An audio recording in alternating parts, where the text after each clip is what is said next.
Today I want to show you how to make these cute little puff flowers. I really like them and they're a lot of fun. They're not too complicated, so let's get started. Start with your first color. I chose yellow since the inside of our flowers are often yellow due to the pollen. And we are going to create a slip knot, but we're not going to pull it tight just yet. We're going to insert our hook into that loop. Take our working end that goes to our ball of our yarn, and we're going to chain one. This sets us up to work inside of a magic circle. We will be working over these two strands for our first single crochets. So what we will do is we will simply go again. I like to chain one again. I think it just makes it a little bit easier to set up to work in this magic circle. Insert your hook into that circle, yarn over and pull up a loop.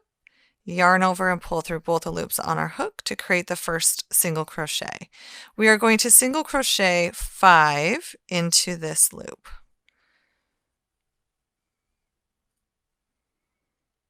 And today I'm using a beautiful Furls hook, which I will be sure to link. All right, now that we have 5 single crochet, I'm going to pull this circle, but not all the way tight, because sometimes if you pull it too tight, it's harder to get into that first stitch and work in the round. You can always pull it tighter later, which is what I like to do. So we're simply going to go back into our first stitch in the round, yarn over and slip stitch. Pull that slip stitch tight.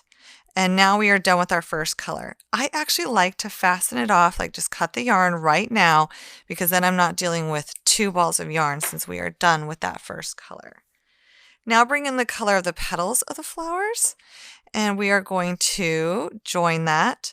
I like to pull that first color tight, kind of hides that join, and then we will simply chain 3. Not too tight. Now this is our first stitch right here. We are going to yarn over, hold that on our hook. You're going to need to use your index finger a little bit for this one. Go into our first stitch, yarn over, and pull up a loop. And you want to pull that loop all the way up to be the same height as your first loop. And then we will repeat that for a total of 6 times. So here's 2, 3, 4, 5, and 6. So we have a lot of strands going on here, a lot of loops on our hook. Now we will yarn over and we will pull through all of those loops on our hook and through our chain stitch.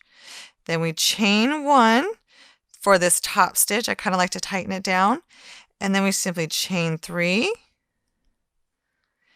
and then we will slip stitch back into the same stitch we've been working, not the next one, but the same one, and slip stitch that kind of tight.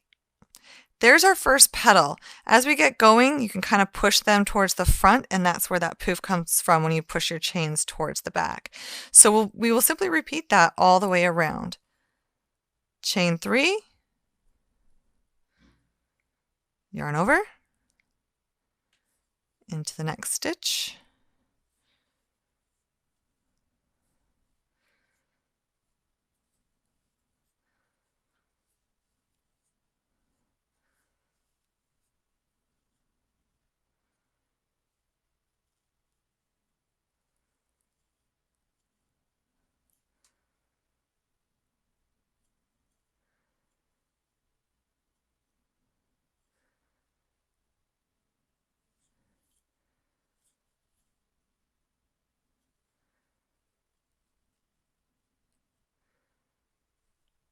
now that we've completed our last petal, we can go ahead and cut the yarn, pull that through. Here's where I like to go ahead and tighten down that magic circle. Close that center. Then you'll simply take your ends and weave them in on the back. Pop those petals forward a bit, and then you have a cute little flower.